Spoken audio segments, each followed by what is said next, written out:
இவர் காலேஜில் இருந்தாராம். எனக்கு நான் அவனுக்கு கால் பண்ணேண்ணா.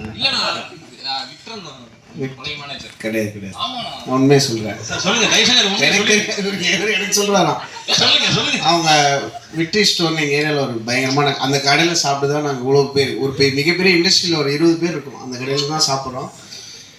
இவங்க பாக்கியா இருக்காங்க, அவங்களோட கடை தான். ஓகே, அங்கே நான் வந்து ஜென்ரலாக ஸ்டூல் போட்டு உட்காந்துட்டு போகிறவங்கலாம் கலாய்ப்பேன். ஓகே, அப்போ வந்து இவன் வந்து என்ன ஸ்கூலில் படிச்சுன்னா இப்போ அது ஸ்கிப் பண்ணிட்டல, அதை மட்டும் தான் சொல்கிறேன். ஸ்கூலாக பண்ணி காலேஜாடா காலேஜ் படிக்கும்போது இல்லை, வெறும் கவர் ஒன்று அப்படி சுற்றிட்டே வந்தான். எதுக்குன்னா நெய் வாங்க வந்திருக்கான் கடைக்கு. பிரிட்டிஷ்வரில் நெய் வாங்க வந்துட்டு நெய் வாங்கிட்டு இப்படி வெளியே போகும்போது இப்போ தான் நான் கூட ஒர்க் பண்ண ரெடியாக இருக்கேன், நான் ரெடியாக இல்லை படா அப்படின்னு நினச்சிட்டேன். அதுக்கப்புறம் ஒரு 4-5 வருஷம் இருக்கும், அது 4-5 வருஷம் 3 years ஆயிடுச்சு. ஓகேங்களா, அது உண்மை. அப்போது அதே கடையில் நான் அதே ரோலில் தான் இருந்தேன். அப்போ இவன் வரான். இவன் எப்படி வந்தான்னா, இவன் வந்து நடக்கிறத விட ஓடுறது ஸ்லோவாக இருக்கும். ஓகேவா, அவன் வந்து நடந்து வரானா ஓடி வரானே தெரியல, எப்படி வந்தான். நண்டு ஒரு மாதிரி நெளிஞ்சு வந்தான். என்னடா இப்போ ரெடி ஆகிட்டியா அப்படின்னு. ஐயோ ரொம்ப தப்புனா அப்படின்னா அப்படி கேட்டிருக்கவே கூடாது, ஸ்டூபிட் அந்த மாதிரிலாம் சொன்னான். சரிப்பா அப்படின்னு அனுப்பிட்டேன். அப்புறம் அவங்க அம்மா வந்தாங்க. பையன் ரொம்ப நல்ல பையங்க, யாருக்குமே கெடுத்து நினைக்க மாட்டான், அவனுக்கு ஒரு வாய்ப்பு கொடுங்க. அதுக்கெல்லாம் வாய்ப்பு கொடுக்க முடியாது, போங்க மேடம் அப்படின்னு சொல்லி அனுப்பிட்டேன். அப்புறம் அவன் அங்கேருந்து மெதுவாக வந்து ஒரு யூடியூப் ஒரு லிஸ்ட்டு மாதிரி கொடுத்தான். இதில் நான் மியூசிக் பண்ணது கொஞ்சம் கேட்டு சொல்லுங்கன்னு கேட்டால் பயங்கரமாக இருந்தது. ஒரு குவார்ட்டரில் ஒரு பீஸ் பண்ணியிருந்தான். அப்போ தான் அந்த கால் நடந்துச்சு. அப்புறம் வந்து விக்டர்கிட்ட சொல்லி, விக்டர் அவன் கால் பண்ணிங்கன்னா நல்லா பண்ணுறான் விக்டர், என்ன ஆச்சு தெரியல, நம்ம திட்டினது அவன் சீரியஸாக எடுத்துக்கிட்டான் போல அப்படி. அதுக்கு முன்னாடி நான் கொஞ்சம் இன்னும் திட்டினேன், அது நான் இப்போதைக்கு போடான்னு சொல்லிட்டேன். ஓகே, அது செம்மையாக இருந்தது அந்த மியூசிக். எனக்கு அன்றைக்கி வந்து அப்பா செம்மையாக இருக்கு, என் கூட ஒர்க் பண்ணியாடா அப்படின்னு கேட்டேன். கண்டிப்பாக பண்ணுறேன்னா இப்போ ஃபஸ்ட்டு கர்ணன்லாம் ஃபஸ்ட்டு ஒர்க் பண்ணால் அந்த இன்டர்வல்லாம் இருக்குல்ல, அதுலேருந்து இப்போ வாழை, கல்கி, பாரிஸ் ஜெயராஜ், ரெட்ரோ எல்லாமே என்னோட எல்லா படத்துலையும் ஒரு எப்படி ரத்தீந்தர் சொன்னார்ல அது மாதிரி ஒரு எக்ஸிக்யூட் பண்ணுற. ஃபுல்லாக ஸ்பெல்லிங் மிஸ்டேக் ஆகும், ஃபைல் நேமே கண்டுபிடிக்க முடியாது. இந்த ஸ்கில் கிடையாது.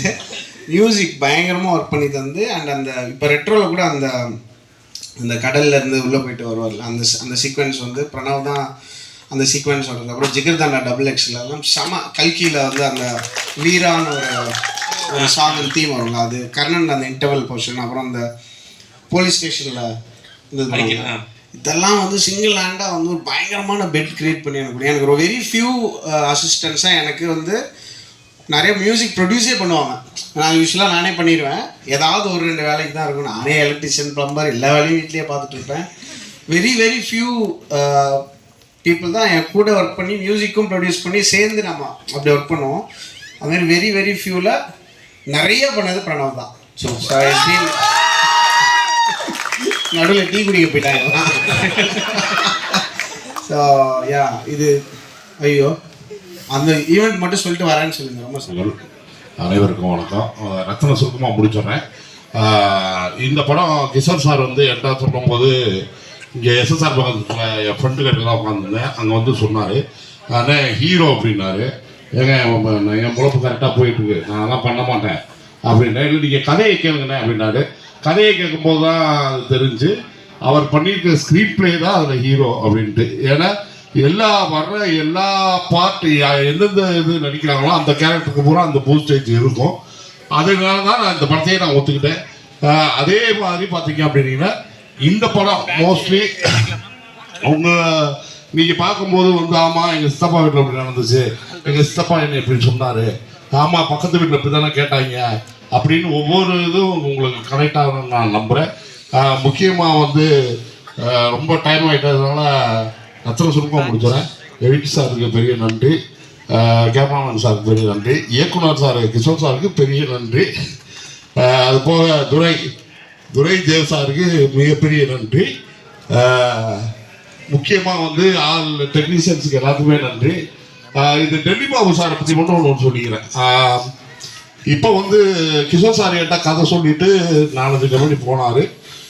அந்த கம்பெனியில் ஒர்க் அவுட் ஆகலை. அப்புறம் திடீர்னு ஒரு நாள் ஃபோன் பண்ணார். தலைவரை இது மாதிரி ஆக்சஸ் தான் சொல்லியிருக்கேன் அப்படின்னாரு. அப்போ வந்து இப்போ பட்ஜெட்டில் எனக்குன்னு ஒரு சம்பளம் போட்டுருந்தார். அப்போ நான் சொன்னேன், சம்பளம் எவ்வளோ சொன்னீங்கன்னு. நீங்கள் போட்டிருந்த பட்ஜெட்டில் உள்ள இதுதான் அப்படின்னாரு. அப்படின்னு சொன்னார்.